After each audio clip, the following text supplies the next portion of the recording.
안녕하세요. 정치를 쉽게 풉니다. 정치의 10단. 최근 돈봉투를 받은 장면이 CCTV에 찍혔던 정우택은 그 돈봉투를 돌려줬다고 했습니다. 그리고 그 돈봉투를 줬던 카페 사장도 돌려받았다고 진술해서 잠시 시끄러웠다가 그냥 넘어가는 논란 정도로 보였습니다. 하지만 이후 정우택이 단수 공천을 받으면서 그 돈봉투 논란이 재론되었습니다. 이런 가운데 오늘 그 카페 사장은 변호사를 통해서 다음과 같은 입장문을 냈습니다. 지역에서 영향력이 큰 5선 국회의원이자 국회 부의장의 보복이 두렵고 용기가 나지 않아 허위 진술을 했었다.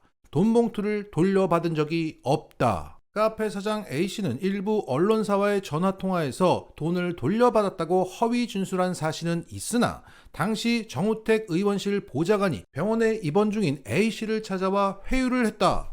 당시 정우택 의원 보좌관이 그 기자를 연결해줘서 통화를 하게 됐고 다른 기자와는 접촉하지 마라. 자기들만 믿어라 라고 했다. 그러면서 진실을 말하게 된 이유에 대해서 이렇게 설명했습니다.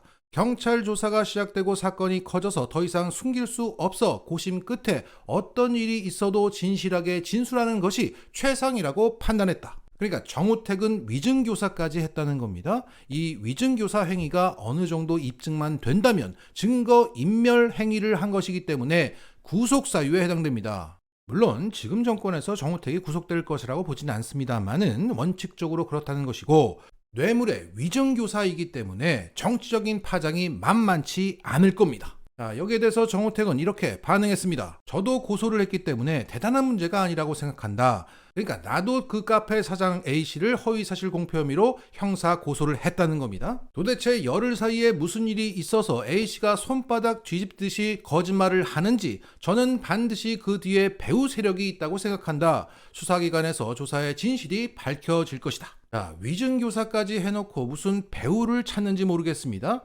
만약 A씨에게 배우가 있었다면 A씨 뒤에 민주당이 있었다면 왜 정우택 비서관의 회유가 당시 먹혔겠습니까? 왜 정우택 비서관의 말대로 기자에게 허위사실을 말했겠습니까?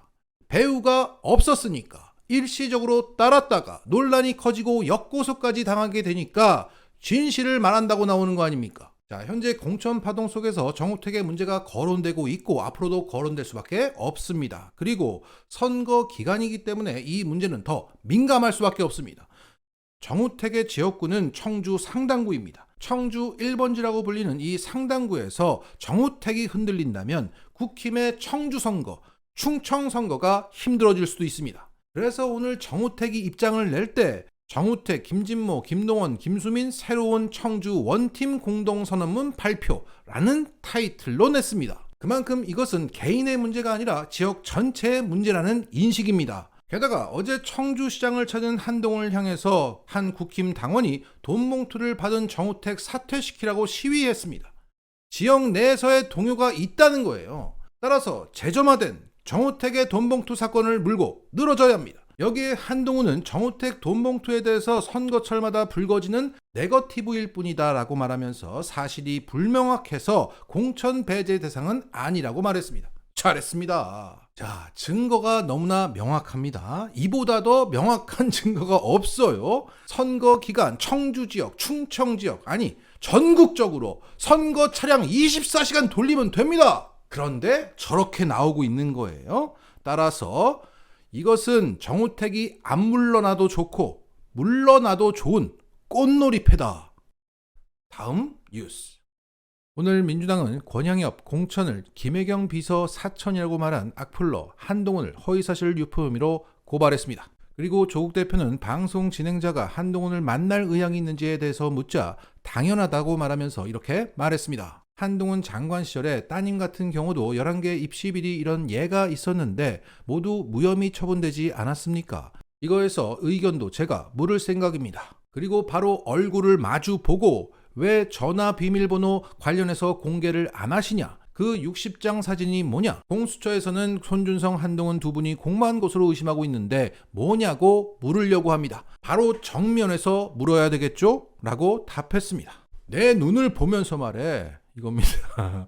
아이 맵습니다. 이후 조국 대표는 자신의 SNS에 그 경과를 밝혔습니다. 조국 혁신당은 각 정당 대표 예방을 위해 해당 대표 측에 연락을 했지만 국민의힘과 녹색정의당은 비대위원장 및 대표의 지방 일정 등으로 당분간 어렵다고 답해왔다. 이후 기자들은 조국 대표가 만나고 싶어 한다며 한동훈에게 응할 생각이 있는지를 물었습니다. 그러자 한동훈이 한다는 말이 그런 정당들이 많지 않냐, 통상적인 방식으로 해결하면 되는 것 같다고 답했답니다. 그러니까 이준석, 이낙연 등 제3지대 정당 대표들과 만나지 않았었으니까 조국 대표도 만나지 않을 것이라는 얘기입니다. 만남을 피하는 것을 어렵게 표현한 겁니다. 자, 한동훈이 한 말을 그대로 돌려주고 싶습니다. 한동훈 1대1 만남에 응해야 묵비권 행사에도 좋다.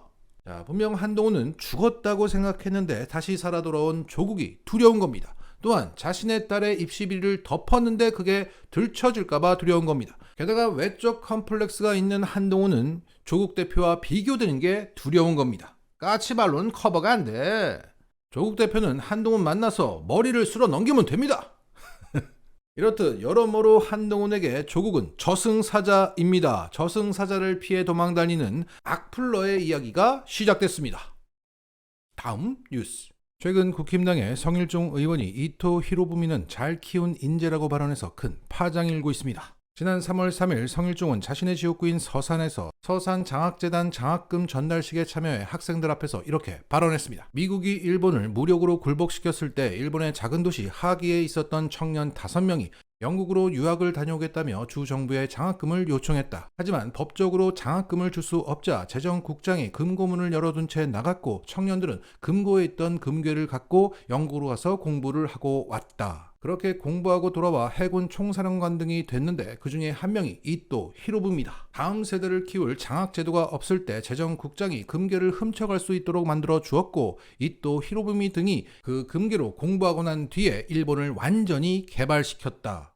이토 히로부미가 한반도의 끔찍한 사태를 불러온 인물이고 그만큼 우리에게 불행한 역사이지만 일본이 우리보다 먼저 인재를 키웠던 선례다. 자, 그러니까 장학제도의 중요성을 강조하기 위해 굳이 우리를 침략한 원흉인 이토 히로부미를 끌어와 설명했던 겁니다. 논란이 일자 성일종은 이렇게 해명했습니다. 사람과 교육에 대한 투자의 중요성을 얘기한 것이다. 이토 히로부미는 우리의 자랑스러운 안중근 의사에 의해서 사살된 인물이고 이제는 우리나라가 몇 가지 지표에서 경쟁국인 일본을 뛰어넘는 강국이 됐는데도 여전히 일본에 대한 그런 언급조차 금기시하는 것은 그 자체가 열등 의식이다. 이렇게 말하면서 현재 일고 있는 논란을 일축했다고 합니다.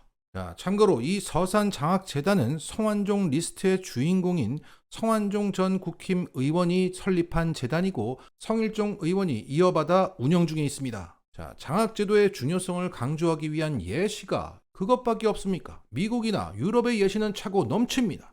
그리고 침략의 원흉을 예로 든 것 자체가 문제라고 지적하는데 왜 그걸 열등의식이라고 말하는 겁니까? 자, 예를 들어서 한 의원이 김일성은 잘 키운 인재라고 말하며 예시를 들어 발언했다고 칩시다. 자, 일단 국가보안법은 제껴놓고 뭐가 문제입니까? 우리나라를 침략한 원흉을 예로 든 것 자체가 문제인 거죠. 이토 히로부미나 김일성이나 우리의 조상들을 죽이고 고통스럽게 했기 때문에 똑같은 원흉입니다. 예로 들어서도 안 되고 성일종처럼 잘 키운 인재라고 칭송하면 더더욱 안 되겠죠. 그런데 성일종의 생각은 다른 겁니다. 우리나라를 침략한 이토 히로부미는 침략의 원흉이 아니라 근대화의 모델인 겁니다. 근대화의 모델이기 때문에 3.1절 다다음 날인 3월 3일에 아무런 꺼리낌 없이 이런 발언을 학생들에게 했던 겁니다. 그랬기 때문에 언급조차 금기시하는 것은 그 자체가 열등의식이라고 말하고 있는 겁니다. 이렇게 논란이 일자 성일종은 오늘 사과했습니다. 장학사업의 중요성을 언급하는 과정에서 취지와 다르게 비유가 적절치 못했던 점 송구하게 생각한다. 자, 이게 사과를 한다고 넘어갈 일도 아니지만 일단 이토 히로부미를 예시로 든 것은 사과한 겁니다. 그런데 여기에 열받은 국민들에게 열등의식이라고 말한 것에 대해서는 사과하지 않은 겁니다. 열등의식, 이거 어떡할 겁니까? 그리고 이것을 언론들은 이렇게 전하고 있습니다. 즉각 사과했다고. 열등의식이라고 기고만장하게 나왔는데 즉각 사과라니요. 결국 성일종의 이토 히로부미 논란은 계속된다. 마치겠습니다.